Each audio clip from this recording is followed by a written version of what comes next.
The night sky, the dark blanket above our heads adorned with shining stars extending as far as the eye can see. One of the most appealing and mystifying of all sights. The beauty and the majesty of the universe have inspired awe and reverence in the best brains throughout history.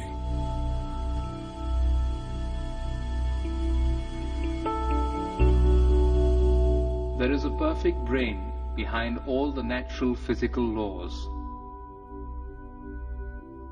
This most beautiful system of the sun, planets and comets could only proceed from the counsel and dominion of a powerful and intelligent being.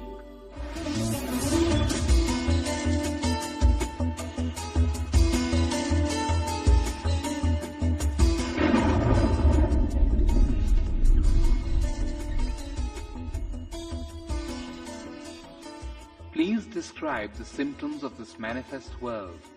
What is its background? How is it created? How is it conserved? And under whose control is all this being done? Many millennia ago, an advanced civilization revealed the mystery of the origin and nature of the cosmos. The term Vedic refers to the civilization of ancient India.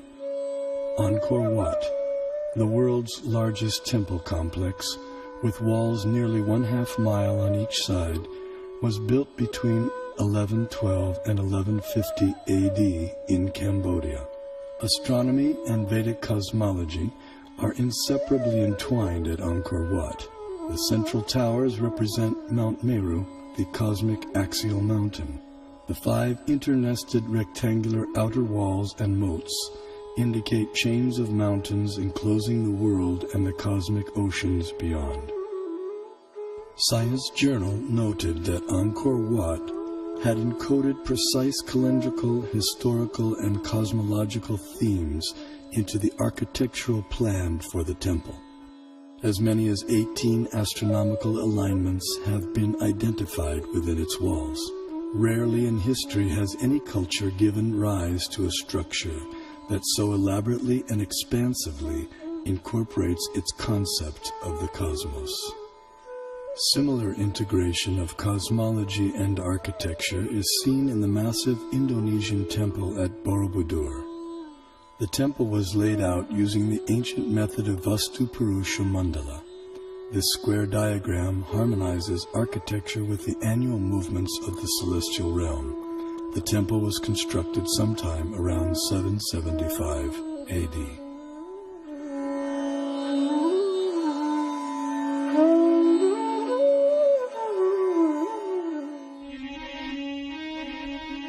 His Divine Grace A.C. Bhaktivedanta Swami, also known as Srila Prabhupada, author of 84 books on Vedic knowledge and founder of the International Society for Krishna Consciousness and the Bhaktivedanta Institute. He desired to erect the world's largest planetarium depicting Vedic cosmology through modern technology. He hoped that this gigantic virtual 3D animated model would give the contemporary world access to the Vedic cosmos.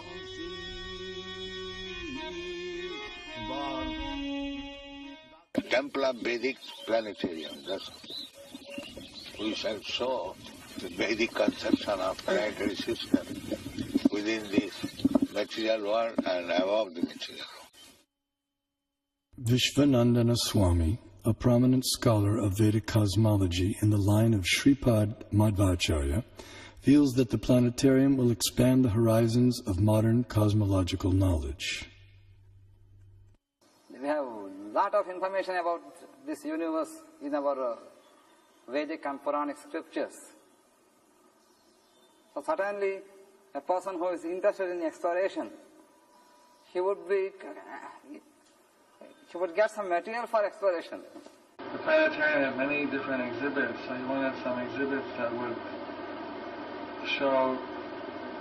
create this doubt in science that they don't have the proper explanation, and that the Bhagavatam has a better explanation. In the temple, and that, you know, it would show the Vedic cosmology. And I think later on he said that even if the scientists don't accept it, we don't care. You know, we just show what's in the Bhagavatam. We don't care whether people accept it or not, but we should just show it. In a letter to Bhakti Swarup Damodar Swami, Srila Prabhupada delineated 4 phenomena to be explained in the planetarium. Explain the passing seasons, the eclipses and the phases of the moon, and the passing of day, night, etc. Then it will be a very powerful propaganda.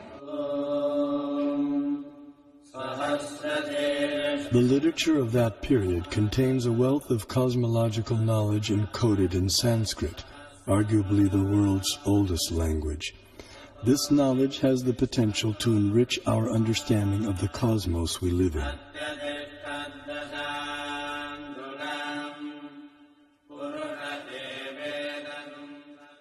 A fundamental principle of Vedic cosmology is the existence of a dual reality, material and non-material.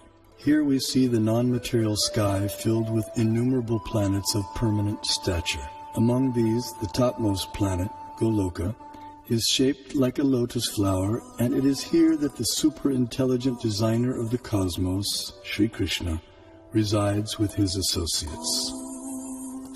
Although knowledge of the non-material realm remains beyond ordinary perception, the Vedic knowledge of the material cosmos has been recognized as extraordinary by many eminent Western thinkers. As in Hindu mythology, it is a continual dance of creation and destruction involving the whole cosmos, the basis of all existence and of all natural phenomena. Long before it became a scientific aspiration to estimate the age of the earth, many elaborate systems of the world chronology had been devised by the sages of antiquity. The most remarkable of these occult timescales is that of the ancient Hindus. Indian cosmologists, the first to estimate the age of the earth at more than 4 billion years, they came closest to the modern ideas of atomism, quantum physics. To the philosophers of India, however, relativity is no new discovery, just as the concept of light years is no matter for astonishment to people used to thinking of time in millions of kalpas. A kalpa is about 4,320,000 years. The Hindu religion is the only one of the world's great faiths dedicated to the idea that the cosmos itself undergoes an immense, indeed an infinite, number of deaths and rebirths. Thus, the Vedic literatures answer the question whether the cosmos always existed or it had a beginning.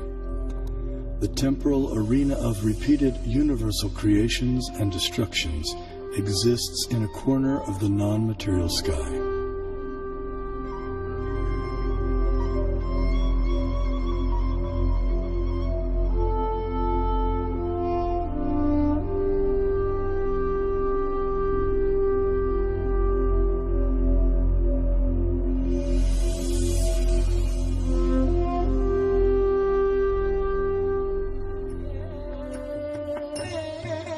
This material nature, which is one of my energies, is working under my direction, O son of Kunti, producing all moving and non-moving beings.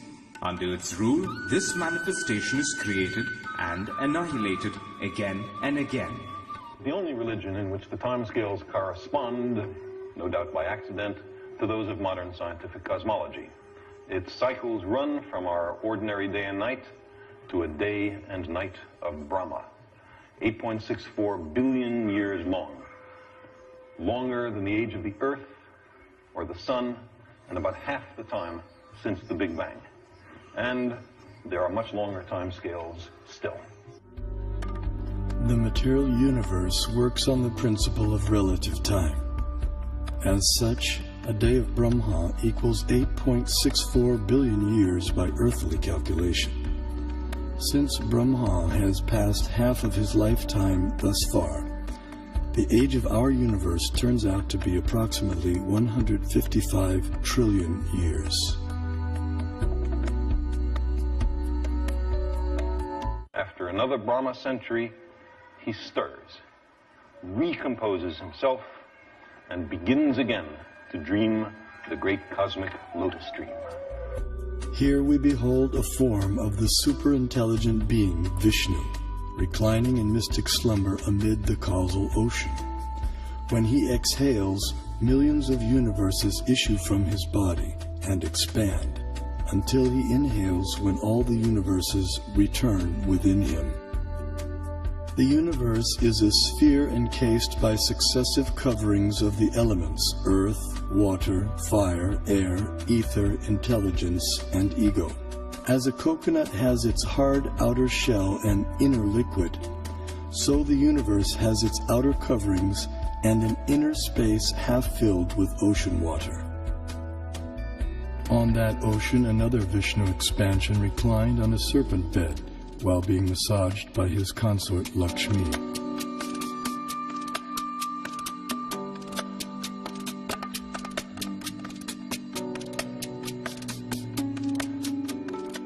From his navel arose a lotus on which Brahma was born. Initially, the universe was pitch dark and Brahma engaged in meditation. Then he was empowered to create the universe. This account of creation may appear fantastic to some, but modern scientific theories also require fantastic leaps of faith to explain the origin of the universe. This is evident from the words of eminent physicist Stephen Hawking. Either we have failed to see 99% of the universe, or we are wrong about how the universe began. Vedic cosmology explains that the universe is made up of 14 vertically arranged planetary systems, or lokas. Each system resembles a galaxy and comprises stars, planets, and other celestial bodies.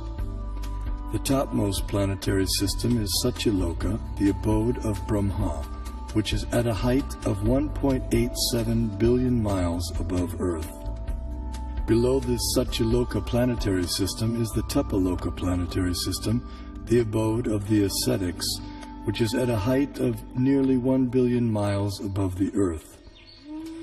Here the ascetics live in a solitary, serene environment conducive for yoga and meditation on transcendence. Their disciplined life of joyous austerity prepares them for returning back to the non-material world.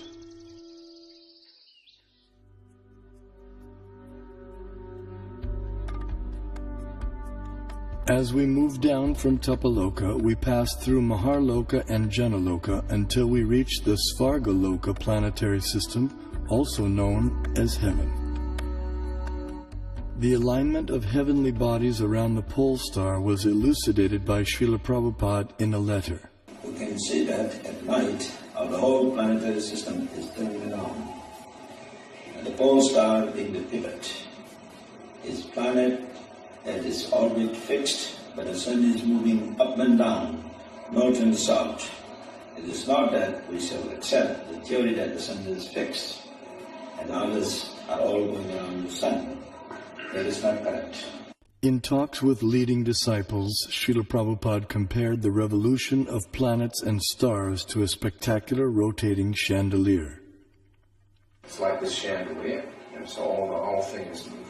And then he developed this idea of the temple of the Vedic planetarium, and how he'd always go like this, dome, dome. He'd hold his hand like that, and he'd say, and then from the center of the dome, a chandelier, which shows the planets according to the Vedic version. Mm-hmm. Some spectacular kind of chandelier. This planetary system is rotating from east to west, and it is hanging like the chandelier, taking shelter of the pole star, that we can see every night. That the pole star or the North Star remains fixed and does not orbit in the sky is well known to astronomers and sailors alike. Less known is the fact that the pole star rotates powerfully on its own axis. The ancient Vedic text called Matsya Purana explains, "The planets and stars are all attached to the pole star by invisible astral cords of wind called pravaha. The revolution of the pole star causes the orbital motion of other planets and stars." Through meditation, yogic astronomers visualize the planets and stars as different parts of the body of Shishumar, the transcendental dolphin. The pole star, the topmost of the heavenly planets, is like the capital of the middle universe. Here, the third form of Vishnu resides on an ocean of milk. In times of universal disturbances, the demigods headed by Brahma come here to appeal for help. The pole star is also the abode of Dhruva, a pure and exalted devotee of the Lord.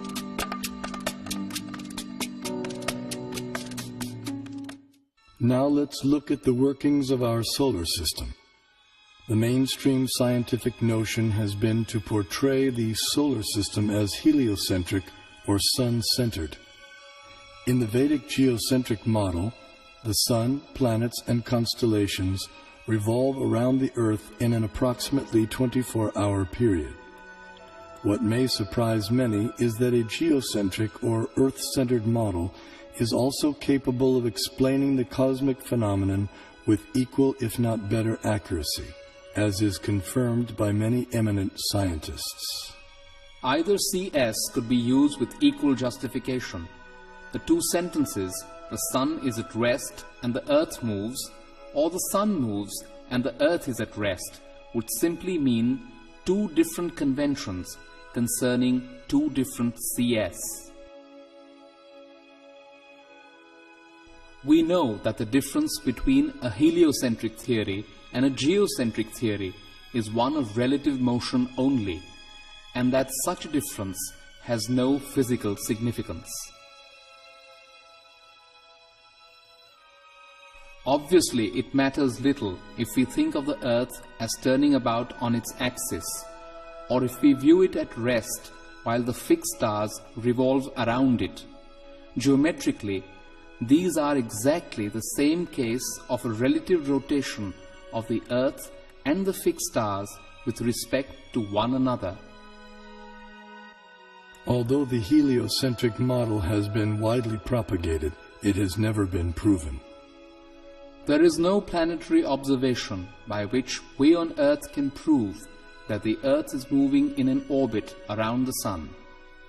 Mathematically, there is nothing wrong in this system because we are observing from the Earth and it is the relative motion that really matters.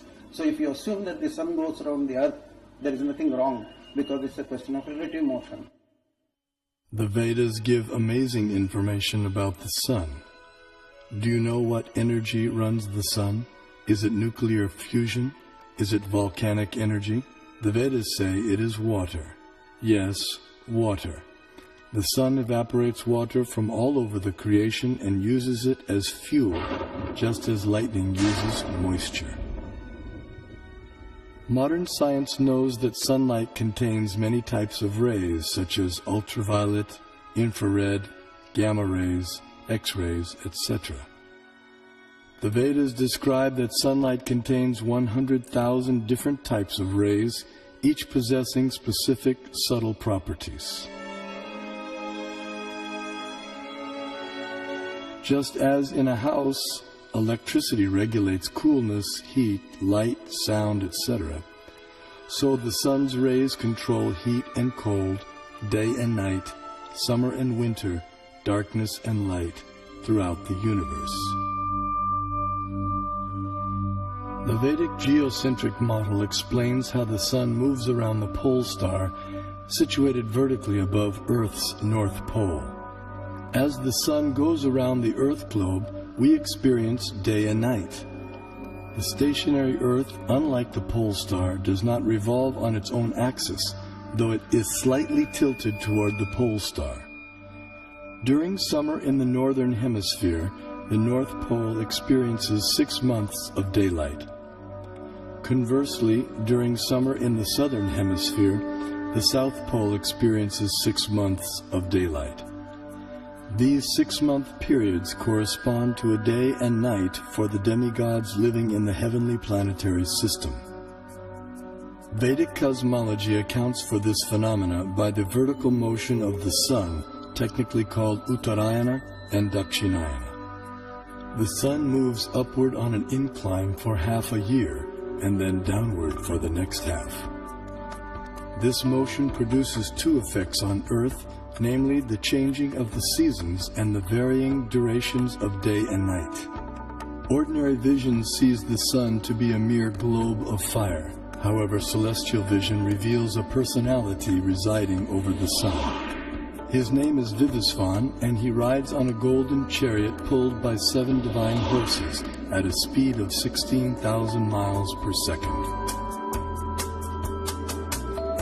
The chariot has 1 wheel which moves on celestial Manasottara mountain.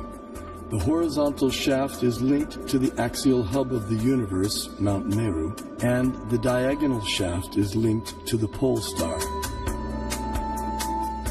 With each circular path, the wheel gradually moves laterally inward for 6 months and then outward for 6 months. Similar to the chariot's vertical motion, this lateral action fine-tunes seasonal changes on Earth. When the orbital motion of the sun is viewed from above, its illumination is seen to extend out to half of the greater Earth plane.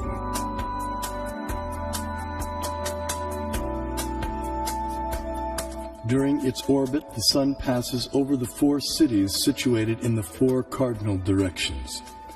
The city over which the sun is passing experiences noon, and the city in the opposite direction experiences midnight. The 2 other cities experience sunrise and sunset. The zodiac is a conceptual celestial plate encompassing the entire sky. Like the face of a clock, the zodiac is divided into 12 divisions of 30 degrees each, called signs of the zodiac, or rashis. Each named according to the constellation of stars residing within them. These signs serve as a set of reference markers for measuring the movements of the moon, sun, and the planets. The zodiac completes 1 clockwise revolution of 360 degrees in every 24-hour period. The moon travels through the zodiac, but due to its slower angular velocity, it completes only about 347 degrees in 24 hours, falling behind by about 13 degrees. The day after the new moon day, we see 1 moon phase. The next day, the moon again completes 347 degrees, and we see the moon in its 2nd phase.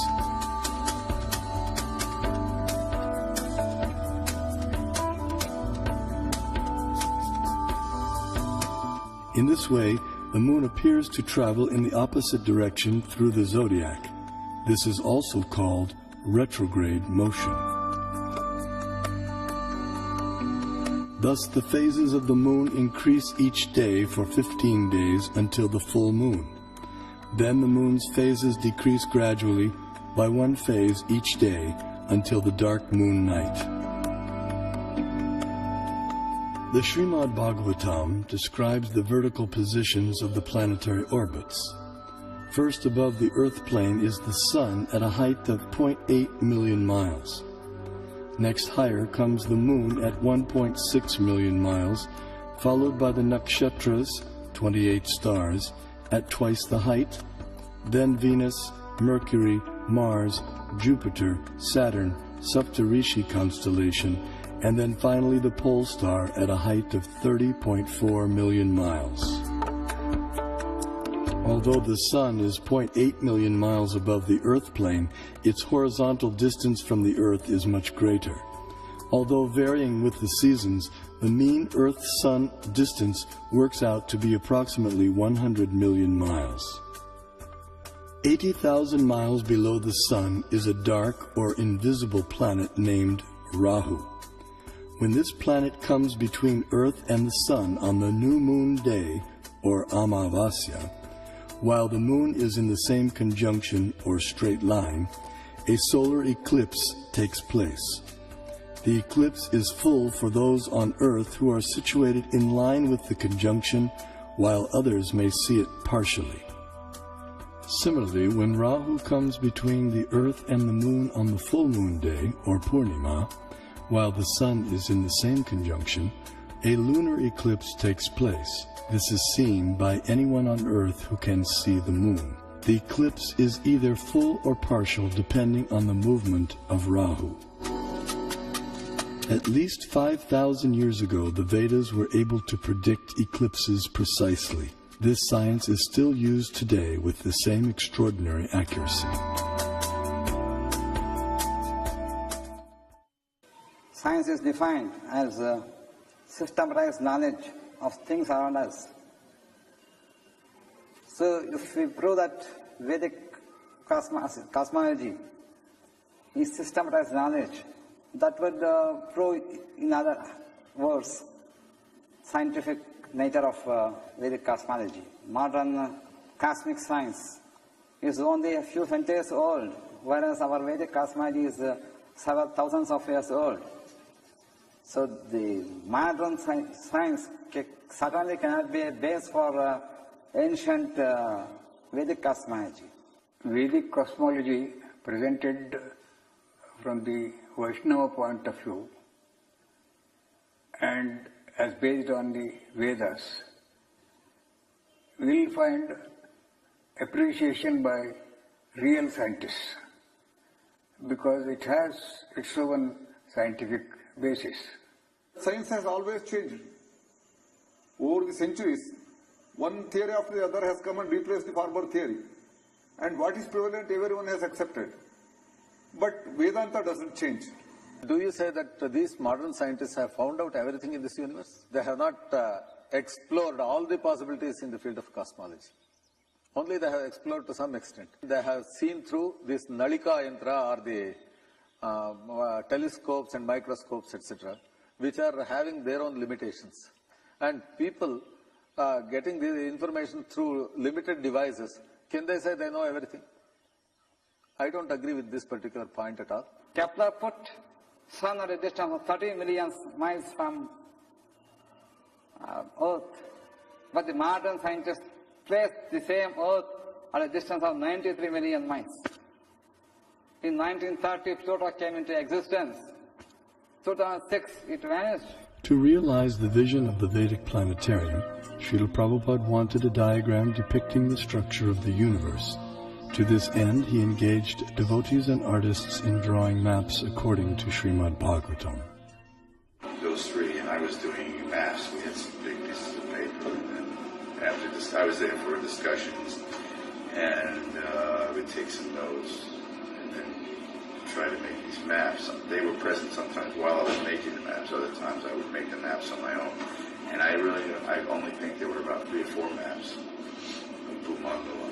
But so I made this one big map. One of the maps was the concentric overview of Bhumandala. Simultaneously, Srila Prabhupada sent out leading students to find a competent Vedic astronomer. After extensive searching throughout India, finally on April 30th, 1977, a reputed South Indian pundit was brought to Bombay, India to meet Srila Prabhupada. In the 5th canto, there is a description of the planetary system. Yes. So we want a diagram. Yes. So kindly help us. This planetary system is hanging. Yes. Urdhva dosaka. Same thing is explained in the Srimad Bhagavatam. How it is hanging and where at different situation of the planets and plateaus and hills. So, as far as the book is concerned, kindly make a diagram so that you shall exhibit. Because I'm not able to prepare the diagram, some other things. And during that summer of 77, Prabhupada had a lot of meetings with him and Tamal Krishna Maharaj to discuss how to do this Vedic planetarium. And they actually sent people out. They tried to get people from South India. There was a lot of effort that was made, to try to get a good concept of how to present it. But they couldn't find anybody who was able to do it, at least not to Prabhupada's satisfaction. So it was one of the things that Prabhupada left with us. Srila Prabhupada's desire for the diagram was not to go unfulfilled. That elusive map was discovered by Srila Prabhupada's disciples at the holy village of Melakote, some 50 kilometers north of Mysore, Karnataka in India. This diagram accurately depicted the entire cosmology of Srimad Bhagavatam in an ingenious yet simple rendering. The person through whom it was revealed to the world was the 19th century scholar saint Tiruvenkata Ramanuja G.R. Swami. Born in Sri Perumbudur, Tamil Nadu, Tiruvenkata Swami went on to become an acharya or spiritual leader in the preceptorial line known as the Sri Sampradaya.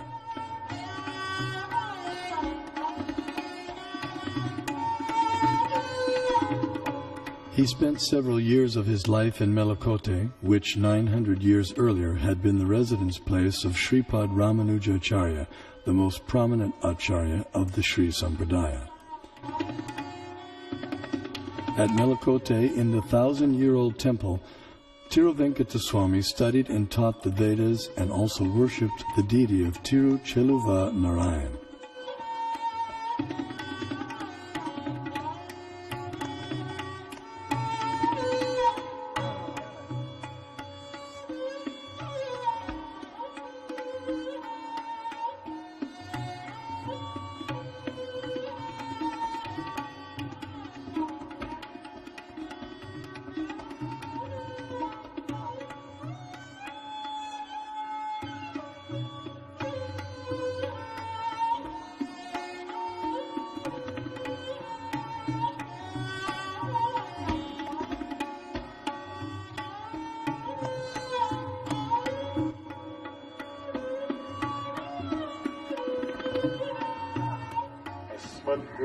भगवतोऽस्य दयैकसिन्धोः रामानुजस्य चरणौ शरणं प्रपद्ये.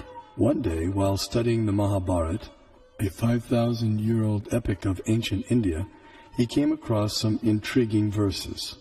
In the 5th chapter of Jambu Kanda, Bhishma Parva of Mahabharata, it is said, Sudarshanam pravakshami dvipastu gurunandana parimandalo maharaja dvipoyam chakra samstita yato hi purusha pashyet darshanam mukhamatmana evam sudarshana dvipo drishyate chandramandale dviramshe pipalastatra dviramshe cha saso mahan sarvaushadhi samavayes sarvatah parivarita. This Bharat Khanda is called Sudarshana Dvip, since it looks beautiful to the eyes of the onlookers. Being circular, it looks like the disk of the Lord, and it is attached to cyclic time in the form of a disk presided over by Lord Sudarshana. Bharat Khanda is in the form of a globe, since all of its 4 corners are rounded like the bale fruit.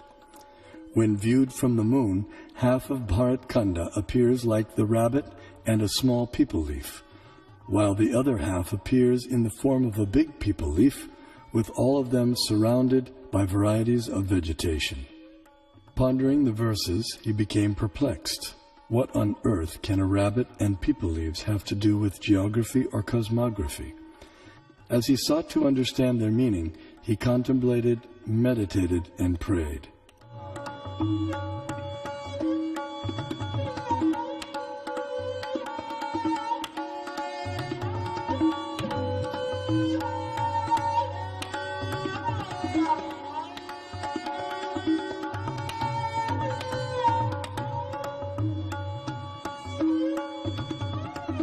Finally, by divine inspiration, He sketched a drawing of the rabbit and the people leaves, but still remained mystified about their connection with the Earth's geography.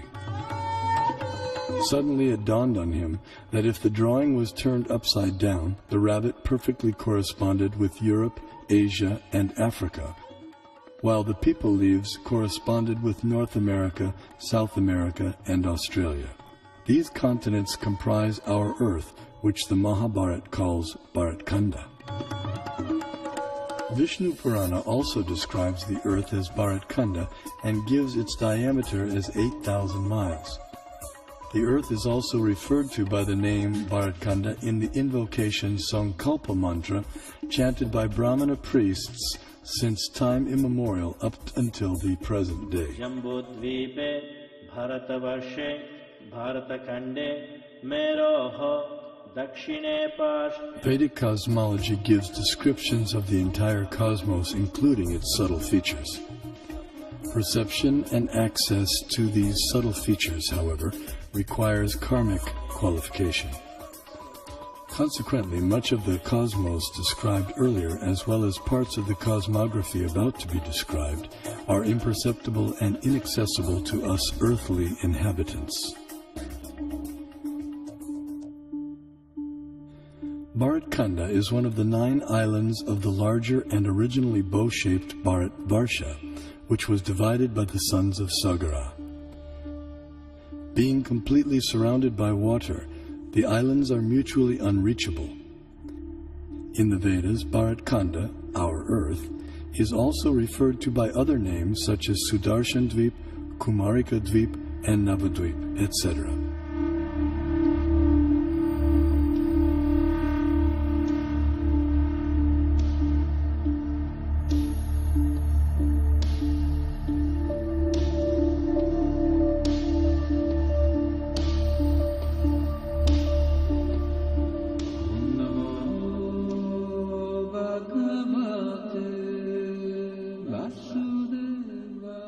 In Bharat Varsha, the famous mountains known as the Himalayas are tall and immovable.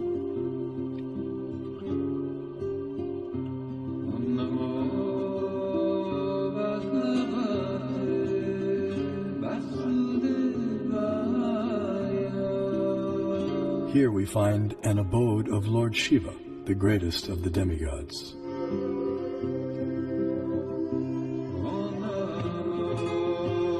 In the center of Jambudvip stands the most extraordinary divine golden mountain called Meru. Meru is shaped like an inverted cone, and it is the sporting place for the demigods. Around Meru are many supporting mountains called Kesara. Jambudvipa is 0.8 million miles in diameter and is surrounded by the saltwater ocean of the same width.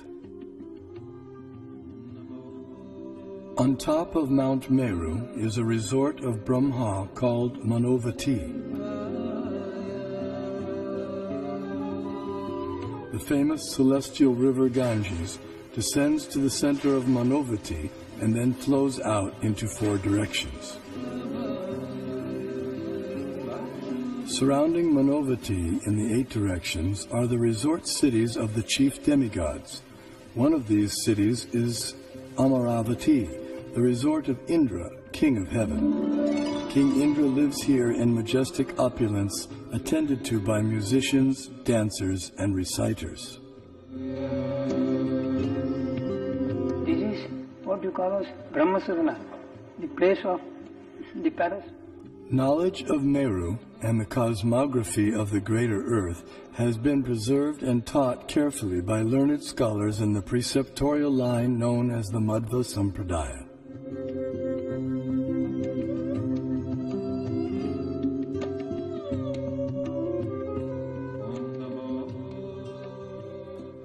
The greater earthly planetary system extends out to the edges of the universe and has a diameter of 4 billion miles. Known as Bhumandala, shaped like a lotus flower, it has 7 concentric islands and oceans with Mount Meru as its pericarp.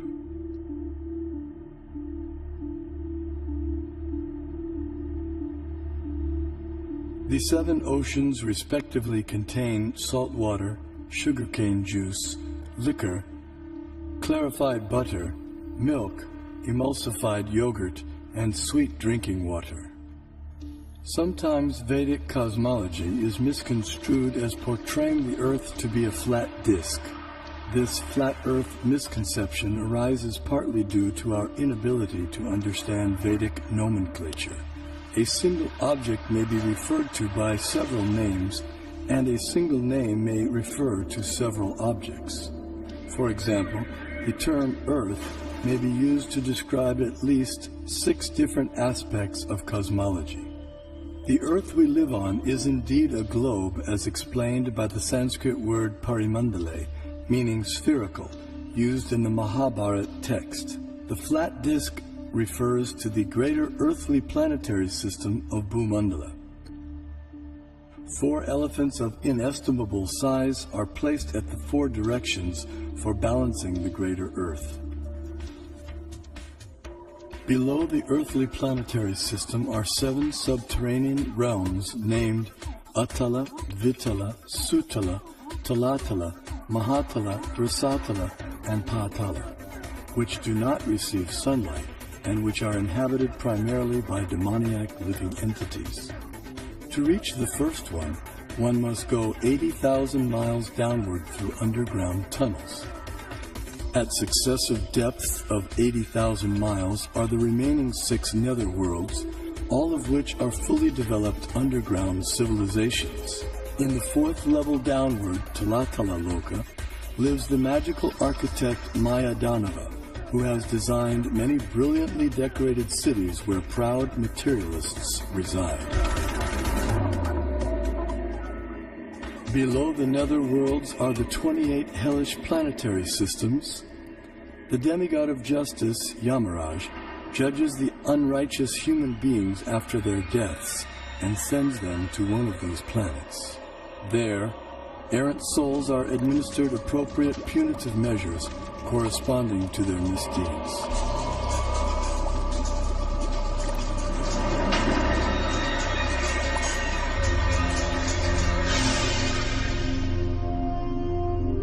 The earthly and subterranean planetary systems rest upon one of the hoods of the gigantic divine serpent, Shesha.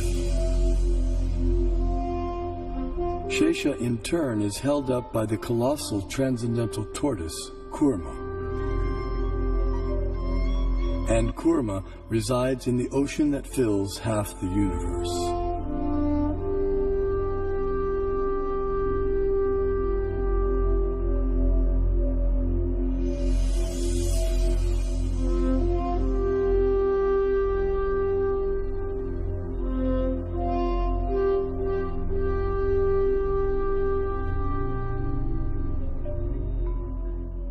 We had the great stalwarts in Kerala, like Madhava, who gave infinite series formulae for sine, cosine, pi, nearly 2 centuries before Newton was born, to teach calculus to the world. Albert Einstein also recognized the contribution of Vedic mathematics to science.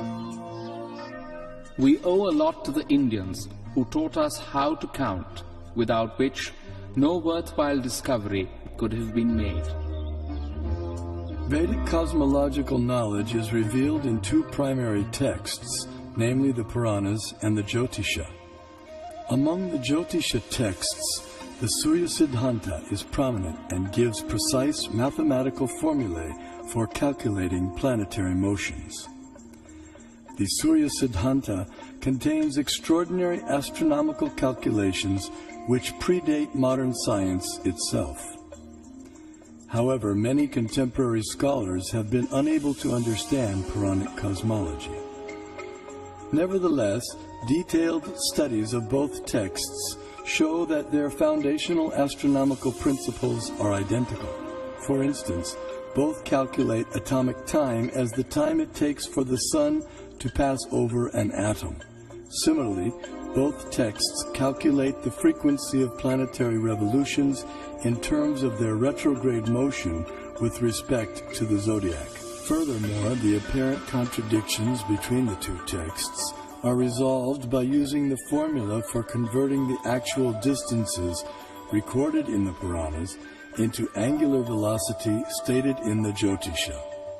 This Surya Siddhanta, originally spoken ages ago by Surya, the sun god, was translated and commented upon in the 20th century by the brilliant astronomer named Bimala Prasad Siddhanta Saraswati. The Vedic thought should be preserved. If you are not able to interpret, someone will interpret at a later stage. After a millennium, let someone come and interpret. We have to preserve that.